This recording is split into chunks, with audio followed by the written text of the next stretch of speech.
নমস্কার। কবিগুরু রবীন্দ্রনাথ ঠাকুরের নগরলক্ষ্মী কবিতাটি পাঠ করে শোনাচ্ছি। দুর্ভিক্ষ শ্রাবস্তিপুরী যবে জাগিয়া উঠিল হাহারবে, বুদ্ধ নিজ ভক্তগণে শুধালেন জনে জনে, ক্ষুধিতেরে অন্নদান সেবা তোমরা লইবে বলো কেবা।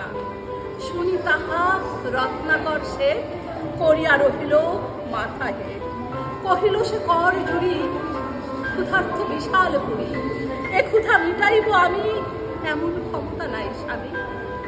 কহিল সামন্ত জয় সেন, যে আদেশ প্রভু করিছেন তাহা লইতাম শিরে, যদি মোর বুক চিরে রক্ত দিলে হতো কোনো কাজ, মোর ঘরে অন্য কোথা আজ।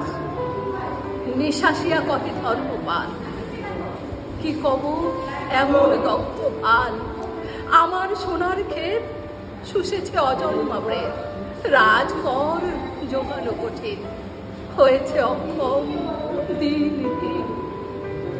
রহে সবে মুখে মুখে চাহি, কাহারও উত্তর কিছু নাহি, নির্বাক সে সভা ঘরে ব্যথিত নগরী পরে, বুদ্ধের করুণ আখি দুটি সন্ধ্যা তারা সম রহে ঘটি।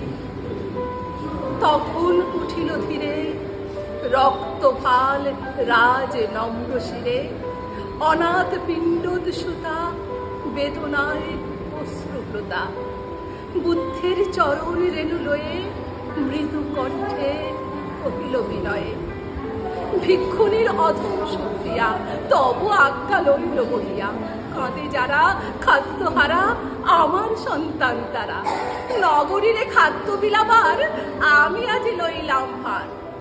বিস্ময়ে মানিল সবে শুনি, ভিক্ষু কন্যা তুমি যে ভিক্ষুণী, কোন অহংকারে মাতি লইলে মস্তকে পাতি, এহেন কঠিন গুরু কাজ, কি আছে তোমার কহ আজ।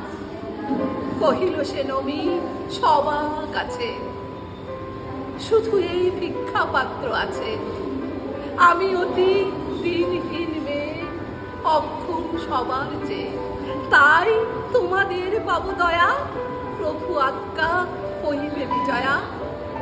আমার ভান্ডার আছে ঘরে তোমা সবাকার ঘরে ঘরে, তোমরা চাহিলে সবে এ পাত্র অক্ষয় হবে। ভিক্ষা অন্নে বাঁচাবো বসুধা, মিটাইব দুর্ভিক্ষের ক্ষুধা, মিটাইব দুর্ভিক্ষের ক্ষুধা।